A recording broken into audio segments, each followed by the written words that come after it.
Une fois comme ça, vous prenez un peu d'herbe, vous mettez par-dessus pour la déco. Et voilà, votre poulet basquez est prêt. Bonjour à tous, aujourd'hui c'est poulet basquez revisité. Pourquoi revisiter? Parce qu'on va faire une base de poulet basquez, donc avec les poivrons et les oignons, la tomate. Par contre, au lieu de mettre de la cuisse de poulet et des pilons de poulet, on va mettre du blanc.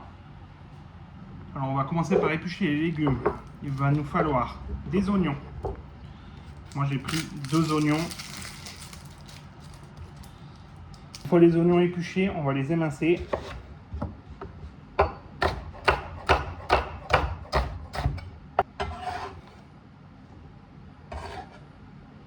Ensuite, on prend 4 poivrons. Pour moi, j'ai pris 4 poivrons pour 2 oignons. Évidemment, la couleur des poivrons ne compte peu. Vous pouvez prendre vert, jaune, rouge, le goût sera le même, ça ne changera rien. Donnez une petite astuce pour couper les poivrons. Là, vous voyez, il y a des rainures. Les rainures, c'est le blanc. Donc, vous venez prendre votre couteau en bord de rainure. Et regardez. Vous coupez tout autour. Et voilà, votre poivron, il est coupé. Ensuite, pour un poulet basquez, vous le coupez en lamelles grossiers.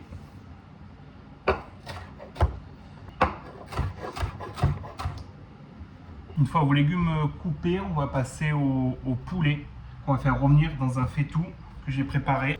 Là, on met notre faitout à chauffer. Moi, je l'ai mis à 6. Je vais l'augmenter un peu. J'y mets de l'huile au fond. Je l'augmente. Pendant que mon faitout chauffe, il y a mes blancs de poulet qui sont ici. Je les ai assaisonnés, sel, piment d'Espelette. Dès que mon faitout est bien chaud, on y met à revenir et à caraméliser nos blancs de poulet. Pour ceux qui veulent faire la vraie recette, bien sûr, il faut le faire avec du haut de cuisse et des pilons. Donc là, comme vous voyez, ça fume, c'est que l'huile est à température. On y met nos blancs de poulet. On les laisse bien caraméliser, on les touche pas. Vous voyez, ça devrait aller plutôt vite. Moi, au bout d'une grosse trentaine de secondes, ça a bien caramélisé. Une fois qu'ils sont comme ça, on les tourne, on les met sur l'autre face. On fait pareil sur l'autre face. Et ensuite, on les sort et on garde l'huile. On va juste baisser la vitesse du feu. Une fois les poulets caramélisés sur les deux faces, on vient prendre nos oignons déjà coupés, qu'on met dedans. Bien évidemment, on garde l'huile, on garde les sucres qui sont au fond. On remue, on fait bien revenir.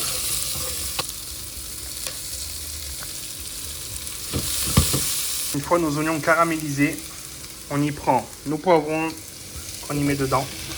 On remue.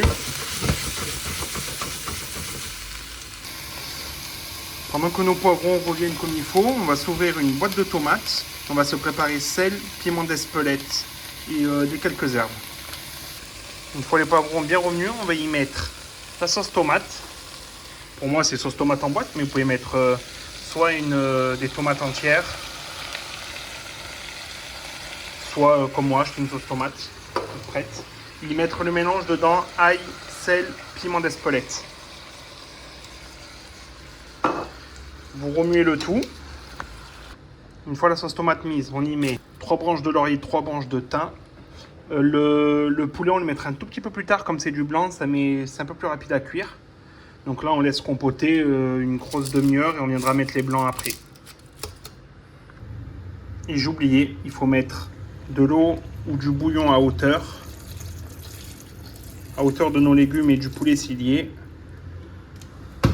Et on accélère un petit peu le feu. Moi, je passe à 5 sur 9. Voilà. Là, on laisse mijoter pendant une quarantaine de minutes. Une fois votre basquez comme ça, vous y ajoutez vos blancs de poulet. Essayez de bien les mettre dans la sauce. Une fois bien dans la sauce, on repart pour un quart d'heure. Et on se retrouve dans un quart d'heure. Une fois comme ça, votre poulet basquez est cuit. Là, on l'arrête et on passe au service. Une fois le poulet basquez prêt, vous mettez dans une assiette. Mettez